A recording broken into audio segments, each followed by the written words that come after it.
Salam sejahtera, selamat berjumpa dalam renungan harian Menebret. Setiap hari, kita semua menerima karunia yang sama dari Tuhan, 24 jam, tidak lebih, tidak kurang. Namun hasil yang kita capai dalam hidup ini sangat bergantung pada bagaimana kita menggunakan waktu yang Tuhan sudah beri. Waktu adalah harta yang tak bisa dibeli kembali dan tidak bisa diulang, serta tidak bisa disimpan. Tuhan ingin agar setiap menit hidup kita mempunyai makna, bukan hanya diisi dengan kesibukan, tapi dengan tujuan rohani dan kasih.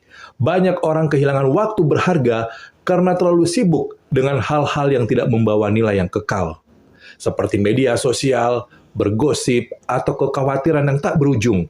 Sementara itu, Tuhan memanggil kita untuk menggunakan waktu bagi hal-hal yang membangun iman, mempererat kasih, dan membawa berkat bagi sesama.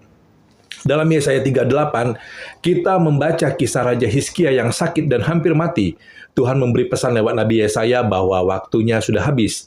Namun Hizkia berdoa dengan sungguh-sungguh dan Tuhan menambahkan 15 tahun lagi ke dalam hidupnya. Apa yang Hizkia lakukan setelah itu? Ia menggunakan waktu tambahan itu untuk memuji Tuhan dan memperbaiki imannya. Dari kisah ini kita belajar ketika Tuhan masih memberi kita waktu hidup, itu berarti ada maksud dan rencana yang belum selesai. Dan jangan sia-siakan waktu yang Tuhan beri. Kita juga bisa belajar dari kisah Steve Jobs, pendiri Apple. Di tahun-tahun terakhir hidupnya, saat menghadapi penyakit, ia berkata, "Waktu kita terbatas, jadi jangan sia-siakan hidup dengan menjalani kehidupan orang lain. Betapa lebih dalam maknanya bila waktu itu digunakan untuk mengenal Tuhan dan melayani sesama." Jadi saudara-saudara, hidup ini sangat singkat. Mari kita gunakan waktu kita dengan berdoa dan membaca firman Tuhan setiap hari, mengasihi keluarga dan sesama, melayani dengan sukacita, melakukan yang terbaik dimanapun kita ditempatkan. Karena ketika waktu kita di dunia ini sudah selesai, Tuhan akan menilai bukan berapa lama kita hidup, tetapi bagaimana kita hidup. Efesus 5, 15-16 berkata, "Karena itu perhatikanlah dengan seksama bagaimana kamu hidup.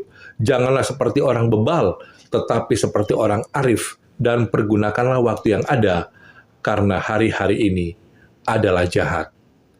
Terima kasih telah bergabung. Tuhan Yesus memberkati.